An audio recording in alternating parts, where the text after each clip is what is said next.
Hello दोस्तों, कैसे हैं आप?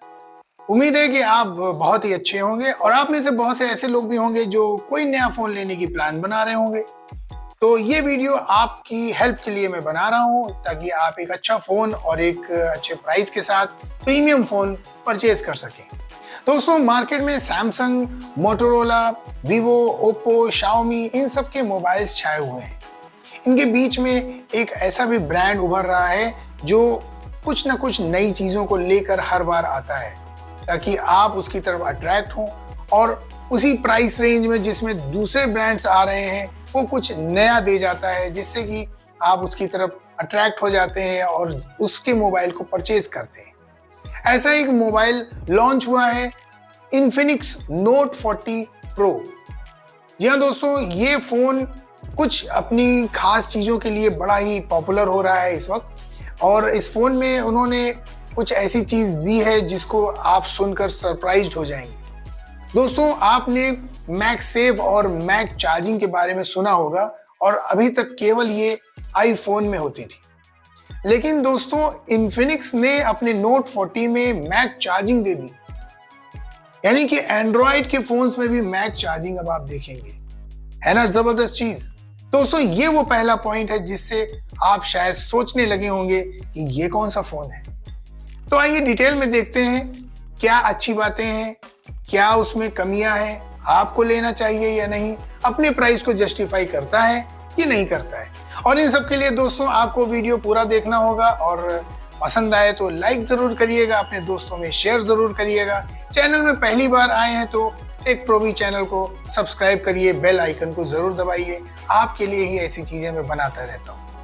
तो चलिए स्टार्ट करते हैं। दोस्तों, कुछ चीजें इस फोन के बारे में मैं बताना चाहूंगा जो थोड़ा सा स्पेशल है। पहली चीज, जैसे मैंने आपको बताया कि इसमें मैग चार्जिंग का सपोर्ट आपको मिलेगा, साथ में आपको बॉक्स में एक मैग चार्जर भी मिलेगा, यानी आपको अलग से परचेज नहीं करना पड़ेगा।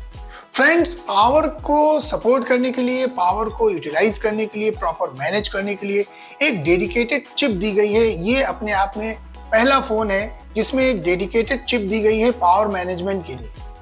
इस चिप का नाम है X1 चीता। ये आपके पूरी बैटरी को, पूरे फोन को और एप्स के कंजम्पशन को सिंक्रोनाइज करेगी और बैटरी की कैपेसिटी बढ़ाएगी, ज्यादा देर तक फोन चलेगा। कुछ इस तरह के वर्क इसमें होंगे। ये अपने आप में एक नया इनोवेशन जो है इन्फिनिक्स ने किया है इस फोन। दोस्तों, आईफोन की तरह इसमें नोटिफिकेशन फ्लोटिंग आइलैंड दिया गया है। जैसे आईफोन में आईफोन 15 में आया था, वैसा ही कुछ इसमें कॉपी किया गया है। और XOS नाम का इनका खुद का ऑपरेटिंग सिस्टम है जो एंड्रॉयड 14 पर वर्क करता है। उससे आप इसमें कस्टमाइजेशन के काफ़ी टूल्स यूज़ कर सकते हैं। AI का भरपूर यूज़ किया गया है इस फ़ोन में। AI के थ्रू आप अपना वॉलपेपर बना सकते हैं, कलर कॉम्बिनेशन चेंज कर सकते हैं, थीम्स वगैरह बना सकते हैं, काफ़ी कुछ कर सकते हैं इसमें AI के यूज़ से। इसके अलावा अगर हम बिल्ड क्वालिटी की बात करें तो प्लास्टिक बिल्ड में ये फ़ोन आता है और कोई ग्लास वगैरह या सिरेमिक का यूज़ नहीं किया गया है। टोटल प्लास्टिक बिल्ड है। बिल्ड अच्छी है और इसको स्लिम करने के लिए इसकी एजेस को और इसके डिस्प्ले को कर्व कर दिया गया है ताकि जब आप उसको हाथ में लें तो आपको पतला सा फील हो, स्लिम फील हो। डिस्प्ले की बात करें तो 6.78 इंच का फुल HD डिस्प्ले है, एमोलेड डिस्प्ले है, 120 हर्ट्ज का रिफ्रेश रेट है, 1300 निट्स की पीक ब्राइटनेस मिलेगी आपको इसमें। दोस्तों, स्क्रीन प्रोटेक्शन की बात करें तो कॉर्निंग गोरिल्ला ग्लास 5 का प्रोटेक्शन स्क्रीन पे दिया गया है। और दोस्तों, अगर साउंड की बात की जाए तो डुअल स्पीकर सिस्टम है और JBL ट्यून्ड स्पीकर्स दिए गए हैं।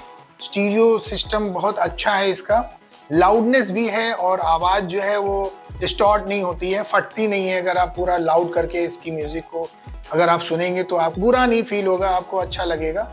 प्रोसेसर इसमें MediaTek Dimensity 7020 दिया गया है। फास्ट प्रोसेसर है, लेकिन दोस्तों यहाँ पर जैसे मैंने आपको स्टार्टिंग में बताया, प्रोज एंड कॉन्स, कुछ अच्छी चीज़ें हैं, कुछ बुरी चीज़ें हैं।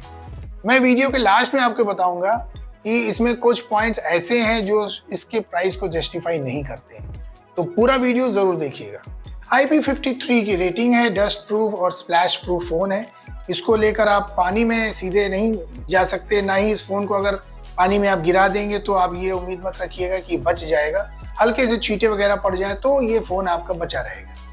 दोस्तों ट्रिपल कैमरा सेटअप दिया गया है, 108 मेगापिक्सल का मेन कैमरा है और OIS का सपोर्ट मिलता है प्रो मॉडल में।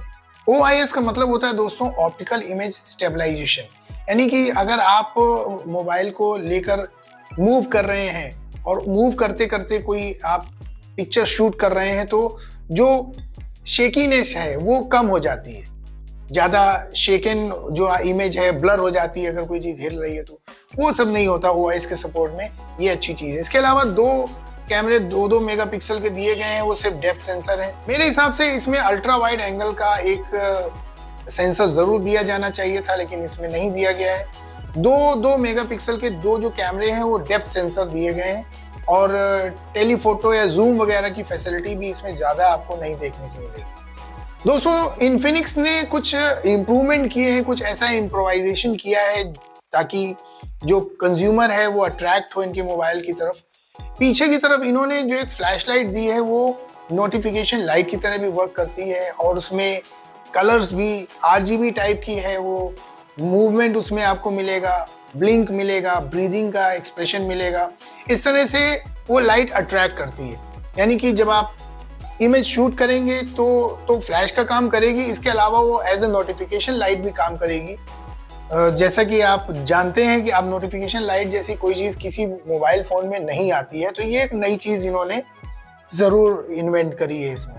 दोस्तों अगर गेमिंग की बात की जाए तो गेमिंग में यहाँ पर आप अल्ट्रा पर अगर कोई गेम खेलते हैं, जैसे जेंसिंग इम्पैक्ट जैसे कोई भी game, call of duty mobile, ये आप गेम अगर खेलते हैं तो आपको अल्ट्रा पर फ्रेम रेट डाउन हो जाएगा, तो वो मज़ा नहीं आएगा। अगर आप मीडियम सेटिंग में गेमिंग करते हैं तो आपको गेमिंग में अच्छे फ्रेम रेट मिलेंगे। तो इसको एक गेमिंग फ़ोन तो नहीं कह सकते हैं। और कैमरा भी इसमें सिर्फ एक ही है अच्छा। दोस्तों 32 मेगापिक्सल का वाइड एंगल कैमरा है फ्रंट में सेल्फी, और उसमें लो लाइट में अच्छी इमेज आती हैं, पोर्ट्रेट मोड में भी अच्छी इमेज आती हैं और सारे ही मोड दिए गए हैं जो भी एक फ़ोटो शूट करने के लिए एक अच्छे फ़ोन में होने चाहिए। आपको सारी चीज़ें मिलेंगी इसमें, आपको कहीं निराशा नहीं होगी। सेल्फी के पॉइंट ऑफ व्यू से इसका कैमरा बहुत ज़बरदस्त है और आपको लो लाइट में अच्छा कलर मिलेगा, स्किन टोन बहुत अच्छा मिलेगा, तो सेल्फी के लिए इसको अच्छे पॉइंट्स दिए जा सकते हैं।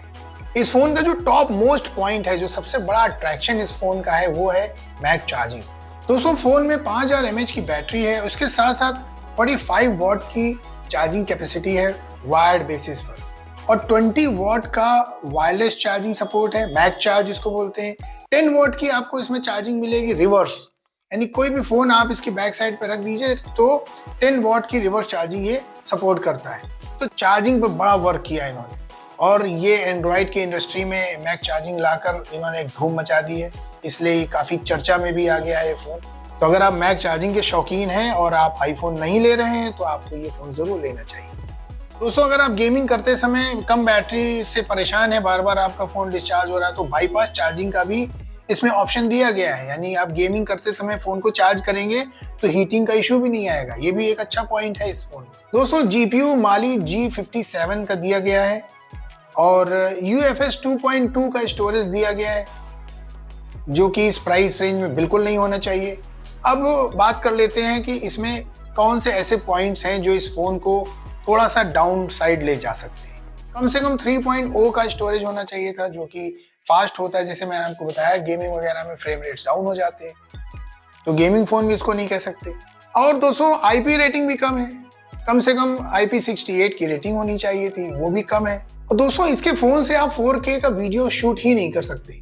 मैक्सिमम रेजोल्यूशन जो इसमें सपोर्ट करता है वो है 2K, चाहे वो फ्रंट कैमरा हो बैक कैमरा हो, दोनों में ही आप 2K का वीडियो ही शूट कर सकते हैं। 4K वीडियो का सपोर्ट ही नहीं दिया गया, तो देखा जाए तो ये इस प्राइस रेंज में बहुत बड़ी कमी है। 4K का सपोर्ट तो देना ही चाहिए इनको। और दोस्तों अगर आपने ये फ़ोन लिया है तो आपको एक Bluetooth headset, neck band, earbuds वगैरह लेनी पड़ेंगी, नहीं है तो, क्योंकि 3.5 mm का जैक इसमें नहीं है, तो ये भी एक कमी है। अगर आप लीड लगाते हैं तो आपको थोड़ी परेशानी ज़रूर होगी, एक्स्ट्रा खर्चा करना पड़ेगा आपको। दोस्तों इसमें जो प्रोसेसर दिया गया है, इससे ऊपर का प्रोसेसर इसमें हो सकता था, 7200 का प्रोसेसर भी हो सकता था, लेकिन इन्होंने 7020 दिया। ये थोड़ा सा हल्का साइड है, और जहाँ तक इसकी गेमिंग परफॉर्मेंस है थोड़ी बहुत इससे ज़रूर आपको इसमें प्रभावित करेगी।